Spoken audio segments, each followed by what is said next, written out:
नमस्कार आप सभी को।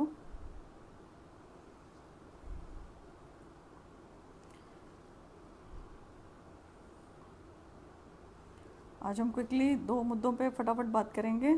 सोशियो इकोनॉमिक का मुद्दा है और एक है फर्स्ट अपील के बाद एसआईसी में जो लगाते हैं हम लोग अपील, तो उसका क्या रहता है, इसके बारे में हम फटाफट चर्चा करेंगे। आप लोग जुड़ जाइए।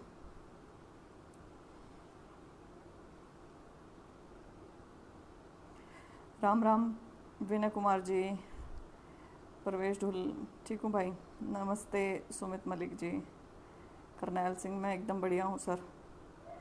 Amit Bhatia, Ram Ram ji. Ashish Kumar, good evening sir. जल्दी जल्दी आप लोग जुड़ जाइए, फिर हम स्टार्ट करते हैं जी। राम राम प्रदीप शोरान जी। मैं ठीक हूँ सुमित मलिक जी, एकदम बढ़िया, फर्स्ट क्लास। कुछ नहीं है, वो एक्चुअली मेरा हाथ बार बार चोट के ऊपर चला जाता है, तो मैं 2 बार मैंने इसको कर दिया ख़राब। तो उसके कारण क्या है कि फिर घर वालों ने कहा इसके ऊपर तू लगा ही ले, छोड़, नहीं तो तू बार बार हाथ लगा लगा के ख़राब कर देगी। Thank you so much Ashish Kumar ji. मैं बढ़िया हूँ विनय कुमार जी। जी मैं ठीक हूँ गौरव भैया जी। गुड इवनिंग खरब साहब। नमस्कार सुनील सिंघानी जी, बिल्कुल सही। पवन Yadav ji, good good evening sir. जी मैं बिल्कुल बढ़िया हूँ विनय कुमार जी। हंसपाल यादव जी, मैं बिल्कुल बढ़िया हूँ भाई।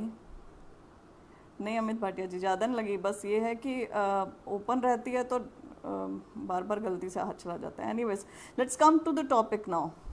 टॉपिक क्या है? सोशियो इकोनॉमिक के मार्क्स। सोशियो इकोनॉमिक हम सब जानते हैं, इसके अंतर्गत 5 से 10 नंबर दिए जाते हैं। 4 कैटेगरीज हैं, उसके दोबारा मैं उसको एक्सप्लेन नहीं करूँगी कौन कौन सी होती हैं, राइट। तो हम सीधे पॉइंट पे आते हैं। अब क्या हो रहा है कि हरियाणा में है बेरोजगारी चरम सीमा पे, ठीक।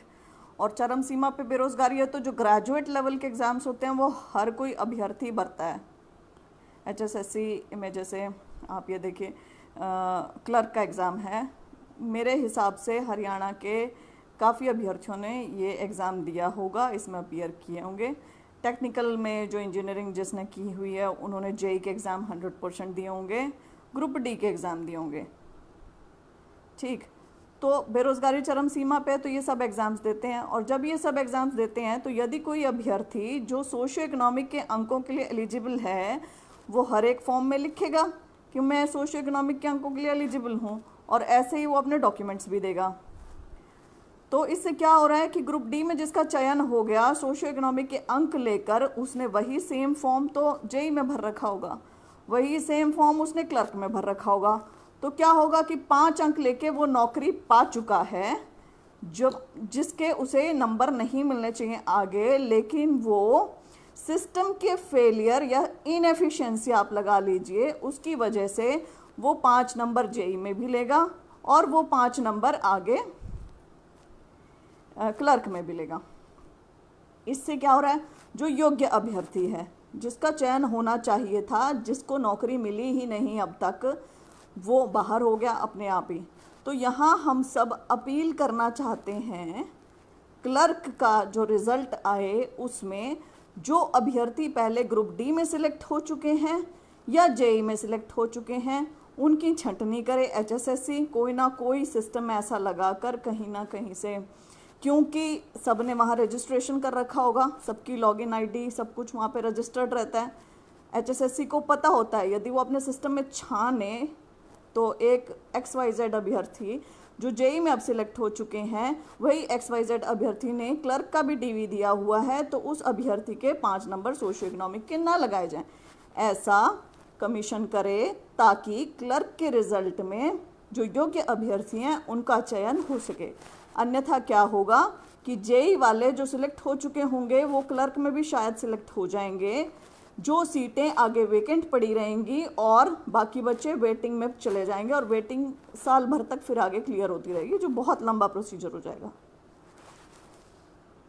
परवीन कुमार जी, इसका सोल्यूशन ही मैं बता रही हूँ सर। इसका सोल्यूशन यही है कि HSSC इसमें प्रोएक्टिव रोल प्ले करे, हम सरकार से और कमीशन से ये गुहार करते हैं, ये मांग करते हैं कि कृपया आप कोई ना कोई उनसे अंडरटेकिंग लें जो ऑलरेडी जेई में सिलेक्ट हो चुके हैं या ग्रुप डी में हैं, अपने दस्तावेज जांचें जो, और यदि उनका सिलेक्शन हो रखा है और उन्हें क्लर्क में भी दोबारा 5 या 10 अंक दिए जा रहे हैं तो उसमें ध्यानपूर्वक वो अंक हटाए जाए और फिर रिजल्ट बनाया जाए। अब यहाँ पे मैं आपको एक और बात कहना चाहूँगी कि यहाँ जेई वालों से भी अंडरटेकिंग मंगवा सकते हैं, यदि कमीशन चाहे तो ऐसा भी कर सकता है। और ये काम ज़्यादा दिन का नहीं है, 1-2 दिन में पूरी प्रोसेस हो सकती है क्योंकि सारा डाटा उनके पास है, सब कुछ ऑनलाइन है। दूसरी चीज़, यहाँ पे थोड़ी देर पहले पिछली पोस्ट पे कुछ लोग बोल रहे थे कि ये रूल्स के अगेंस्ट हो जाएगा। ये रूल्स के अगेंस्ट नहीं होगा, ये इनफैक्ट रूल के अकॉर्डिंग चलना होगा, क्योंकि सोशियो इकोनॉमिक क्या बोलता है कि आपके घर में कोई सरकारी नौकरी ना हो तो आपको 5 अंक मिले जाएंगे, लेकिन कायदे से आप ग्रुप डी में सिलेक्ट हो चुके होंगे या जेई में सिलेक्ट हो चुके होंगे तो आपके घर में सरकारी नौकरी आ गई है तो आपको इन 5 अंकों का कोई अधिकार नहीं बनता, इसलिए ये रूल के अकॉर्डिंग होगा, राइट। और मैं यहाँ पे सभी अभ्यर्थियों से ये रिक्वेस्ट करना चाहूँगी कि मैंने 2 हैशटैग्स यहाँ पे बना के इस पोस्ट के साथ डाले हैं। अब आगे आप कोई भी ट्विटर कैंपेन चलाते हैं या कहीं पे भी चलाते हैं, कृपया इन हैशटैग्स का रिपीटेडली यूज़ करें। एक ईमेल मैंने सुबह बना के डाली थी, उस ईमेल को आप भेज सकते हैं, ईमेल लिस्ट मैंने दी है, आप डेली ईमेल इन्हें कर सकते हैं, डेली आप इन्हें रिक्वेस्ट कर सकते हैं, राइट। आप ये सब प्लीज़ कीजिए, बहुत ज़रूरी है। और ट्विटर पे आप लोग कैंपेन चलाइए, इनको बार बार रिक्वेस्ट कीजिए, और ये होना चाहिए संशोधन। एक बार किसी को अगर 5 नंबर मिल गए, ये थोड़ी डबल बार वो उसका फ़ायदा ले रहा है, ट्रिपल बार वो उसका फ़ायदा ले रहा है और ले जा रहा है, और फिर बाद में डिसाइड कर रहा है कि मैं क्लर्क ज्वाइन करूँ कि मैं जेई ज्वाइन करूँ कि मैं ये, ऐसा नहीं होना चाहिए। जिसको मिल गई नौकरी, भैया तुम अपना विलिंगली उस चीज़ को छोड़ दो और कमीशन में अपना सबमिशन दे दो कि भाई मुझे मिल गई है, मैं इन 5 अंकों से कोई सरोकार नहीं है मेरा, मुझे क्लर्क में कुछ नहीं चाहिए, जगह नहीं चाहिए, मैं जेई बन चुका हूँ, तो वो ज़्यादा अच्छा रहेगा, राइट। खैर, दूसरी चीज़, नंबर हटने पर भी मेरिट में आ गया तो संतोष पुनिया जी ऐसा तो हो ही सकता है, अगर कोई बहुत ज़्यादा इंटेलिजेंट और नंबर हटने पे भी मेरिट में आ गए तो उसका तो कोई दिक्कत है नहीं है, लेकिन 5 नंबर मान लो उनके कम हो गए और कोई और उनके प्लेस पे आ गया जिसको नौकरी की ज़रूरत हो, तो वो तो है ही, उसके लिए तो बहुत अच्छी बात है ना, उसके तो घर में आ जाएगा। मैम जी ग्रुप, अच्छा वंदना शर्मा जी, एक हमने टेलीग्राम ग्रुप भी बनाया है जिसका लिंक मैंने पेज पे पोस्ट किया हुआ है, तो जो भी सोशियो इकोनॉमिक के से पीड़ित अभ्यर्थी हैं वे उस टेलीग्राम ग्रुप को ज्वाइन करें और वहाँ पर संगठित हों, ताकि वहाँ से मिल के सब ट्विटर की एक मुहिम चला सकें, या आगे कोई भी सोशियो इकोनॉमिक के रिगार्डिंग कुछ भी फैसला लेना हो या कुछ भी करना हो, कोई भी लेटर लिखना हो, तो वहाँ सब अभ्यर्थी मिल के उस चीज़ को अंजाम दे सकें, तो आप ये भी कीजिएगा। कनिका अरोरा जी, बिल्कुल मैं उठाऊंगी, I am really very sorry, क्योंकि ये ना बहुत क्लर्क वाला बहुत ज़्यादा चल रहा है और सोशियो इकोनॉमिक वाला, उसके बाद मैं आप लोगों का मुद्दा उठाती हूँ, आरोही वाला, उससे पहले एक्चुअली मुझे चार्टर्ड इंजीनियर्स का उठाना, उसके बाद मैं आपका उठाती हूँ। खैर, सेकंड चीज़ जो बड़ी अटमोस्ट इम्पॉर्टेंट यहाँ पे आ रही है वो ये है कि सब लोग बोलते हैं आरटीआई का रिप्लाई नहीं आता, तो ये मैं आपको पहले ही कहती कि आरटीआई का कोई जवाब नहीं आता है, ये हरियाणा है, यहाँ पे आरटीआई के जवाब नहीं दिए जाते, लेकिन फिर भी आपको आरटीआई लगानी है, आपको 1 महीने बाद 30 दिन के बाद तुरंत फर्स्ट अपील लगा देनी है, और फर्स्ट अपील के बाद आपको उसके 1 महीने बाद स्टेट इन्फॉर्मेशन कमीशन को लिखना है। अब यहाँ पे बहुत सारे लोगों को स्टेट इन्फॉर्मेशन कमीशन को कैसे लिखते हैं ये पता नहीं है, क्योंकि फिर वहाँ से कोई जवाब नहीं आता है तो वो हार जाते हैं। पहली बात तो पूरा प्रोसेस फॉलो करना है, आरटीआई लगानी है, कोई जवाब नहीं आएगा तो फर्स्ट अपील लगानी है, फर्स्ट अपील के बाद एचएसएससी का जवाब आएगा, वो आपको फिजिकल हियरिंग के लिए बुला लेंगे, फिजिकल हियरिंग में बुला के वो आपको खाली पेज पे साइन करवाएंगे बोल के कि अटेंडेंस शीट है, और फिर आपको कहेंगे कि 1 हफ्ते बाद हम तुम्हें घर पे जवाब भेज देंगे। ये इनका स्टैंडर्ड मोडस ऑपरेंडी है, मतलब कि ऐसे ये लोग काम करते हैं। तो आपने क्या करना है, आप वहाँ पे सिग्नेचर नहीं करेंगे, और आप सिग्नेचर करेंगे तो वहाँ पे लिख के दे के आएंगे कि मुझे कोई जवाब नहीं दिया इन्होंने और मैं संतुष्ट नहीं हूँ, और ये कह रहे हैं 1 हफ्ते में जवाब आएगा, लेट्स सी। तो ऐसा आप कुछ लिख के रिसीविंग लेके आएंगे, पहली बात। दूसरी बात, फिर आप 1 महीने बाद SIC को लिखेंगे, और SIC को लिखने का तरीका होता है, आपको 3 सेट बनाने होते हैं टोटल। 3 सेट मतलब कि आपने जो भी RTI शुरू में लगाई वो RTI की 3 फोटोकॉपी लेंगे, फिर फर्स्ट अपील लगाई उसकी 3 फोटोकॉपी लेंगे, फिर वहाँ से HSSC से कोई भी जवाब आया उसकी 3 फोटोकॉपी, फिर उसके बाद आपने कोई भी जवाब दिया उसकी 3 फोटोकॉपी, IPO की फोटोकॉपी, आपके ये क्या कहते हैं, जो भी आपका मतलब कम्युनिकेशन हुआ है HSSC के साथ, उन सब कागजों की 3 कॉपी बनानी होती है। और तीनों कॉपी 3 सेट अलग से पिनअप करने होते हैं, और तीनों सेटों के नीचे आप अपने सिग्नेचर करेंगे। ये सेल्फ अटेस्ट करना होता है, ठीक है।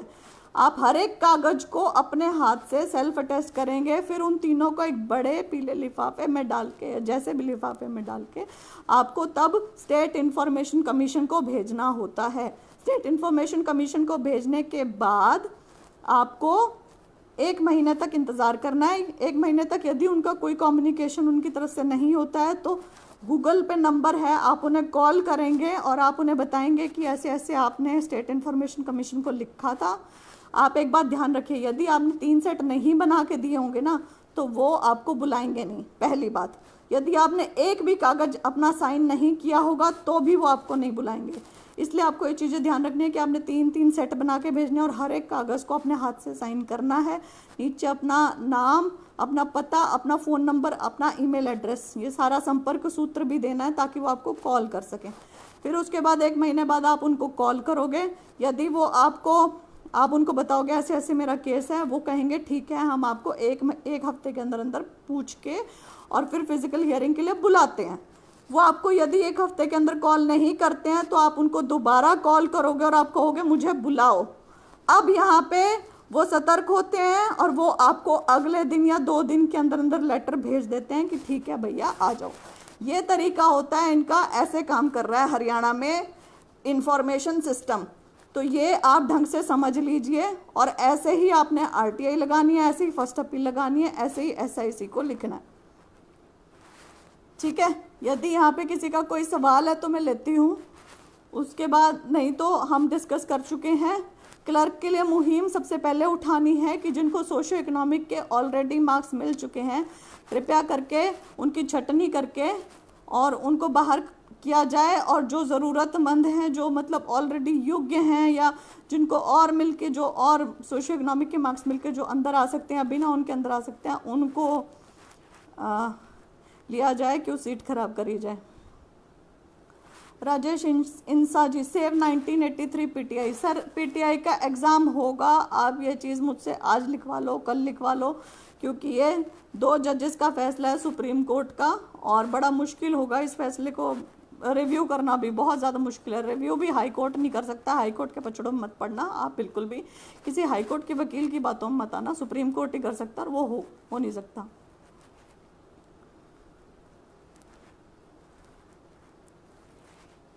कोई सवाल हो तो मैं लेती हूँ, otherwise all the very best विशेष सबको। क्लर्क का रिजल्ट जल्दी आने वाला है, और भगवान करे HSSC हमारी बात सुन ले और उन्हें समझ में आ जाए कि हम ठीक डिमांड कर रहे हैं, और उसी हिसाब से वो लोग रिजल्ट निकाले तो बढ़िया रहेगा, ठीक है। अमित बुरा जी, ऑनलाइन डॉक्यूमेंटेशन मैटर मैंने कितनी बार तो बोल दिया है। अब इम्पोर्टेंट मैटर्स के बारे में बात कर लेते हैं, ये हम उनको चिट्ठी लिखते रहेंगे, अदरवाइज ये अभी इतनी जल्दी होने वालों में से है नहीं।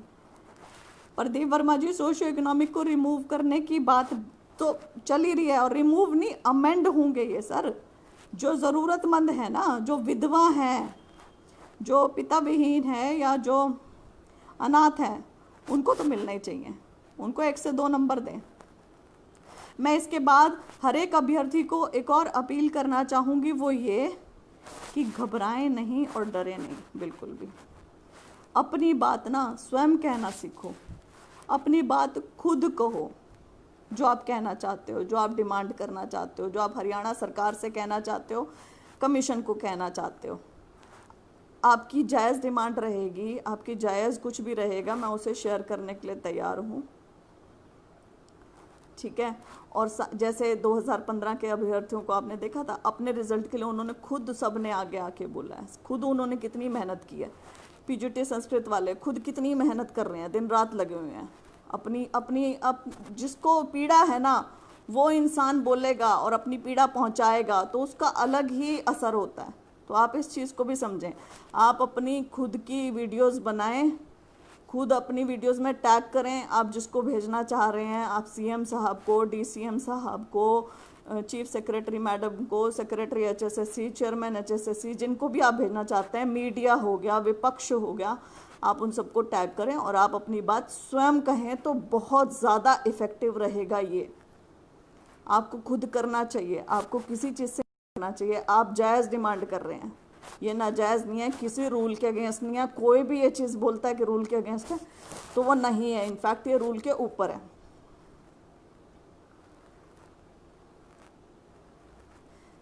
वंदना शर्मा जी, इसमें आपका बहुत ज़्यादा रोल रहा है मैडम, क्योंकि आप कल से बहुत ज़्यादा लगी हुई हैं। ये एक महिला अभ्यर्थी हैं जो कल से क्लर्क के रिजल्ट के लिए बहुत ज़्यादा कोशिश कर रही हैं और इनकी कोशिश ने ही मुझे प्रेरित किया है कि मैं इस चीज़ के ऊपर आकर बोलूं। तो ऐसे जो बच्चे होते हैं, आप सबको क्या करना चाहिए, उनका साथ देना चाहिए। यहाँ कई लोग मैं देखती हूँ डिमोटिवेट होते रहते हैं और दूसरों को भी कर देते हैं। वही चीज़ बोलते कुछ नहीं होना जाना मैडम, कुछ ना होता जाता, ये सोशो इकोनॉमिक के मार्क्स कहीं नहीं होंगे, ये नहीं होएगा। अरे क्यों आप ऐसा सोचते हैं? आपको ऐसा क्यों लगता है कि ऐसा होगा? आप एक बार कोशिश तो करके देखिए। बिना कोशिश करे इंसान कैसे बोल सकता है कि नहीं होगा? खैर, मैम क्लर्क के लिए इतना जोर लगा रहे हो, आउटसोर्स पे लगे हुए क्लर्क कहाँ जाएंगे? सर रूल्स पढ़ें। यदि आउटसोर्सिंग में रूल्स के ऊपर ये था कि उन्हें कभी भी हटाया जा सकता है और ये जानकर उन्होंने ज्वाइन किया था तो वो तो उसके बारे में तो मैं कुछ नहीं कर सकती। धन्यवाद योगेंद्र योगी भाई साहब जी। चलिए, बहुत बहुत धन्यवाद। आप सब अपील करें, मेरी आप सबके साथ शुभकामनाएं हैं। All the very best.